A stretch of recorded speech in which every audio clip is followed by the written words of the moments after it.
Hi guys, బీరపాదులు పండించడం కోసం 2 సార్లు అయితే దుక్కుదున్ని ల్యాండ్ ప్రిపేర్ చేశాము. బీరపాదులకి నీళ్లు చాలా అవసరం కాబట్టి డ్రిప్ అయితే ఇన్‌స్టాలేషన్ చేశాను. మేము ప్రతి పాదుకి 8 అడుగుల దూరం, 8 అడుగుల వెడల్పు వచ్చేలాగా ఈ విధంగా లేటర్లు అయితే స్ప్రెడ్ చేసుకున్నాము. స్పేసింగ్ మెజర్మెంట్‌లో ఏమైనా తేడా వస్తుందని 8 అడుగులు కర్ర అయితే కొలత తీసుకుంటున్నాము. లేటర్‌కి 8 అడుగులు అయితే దూరం పెట్టాము. ప్రతి మొక్కకి 8 అడుగులు వచ్చేలాగా కర్ర సహాయంతో 8 అడుగులు కొలత వేసుకొని డ్రిప్పర్ అయితే పెట్టుకుంటున్నాను.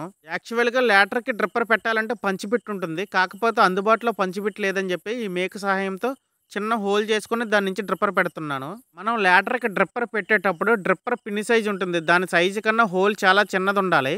అప్పుడే డ్రిప్పర్ టైట్‌గా పెట్టి నీరు లీక్ అవ్వకుండా ఉంటుంది. లేకపోతే డ్రిప్పర్‌లో వచ్చిన నీళ్ళ కంటే మనం కన్నం పెట్టిన దాంట్లో నుంచి వచ్చిన నీళ్ళే ఎక్కువైపోతాయి.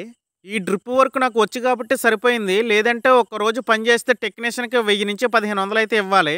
ఇప్పుడు మీరు చూస్తున్నారు కదా, మేము ప్రిపేర్ చేసిన ల్యాండ్ అయితే ఈ విధంగా ఉంది. ఉరి చుట్టూ నెట్ట అయితే కట్టాము. ఈ నెట్ట కట్టడానికి ప్రధాన కారణం ఏంటంటే కోళ్ళు వచ్చి మనం వేసిన పంటని పాడు చేస్తూ ఉంటున్నాయని చెప్పి నెట్ట కట్టాము.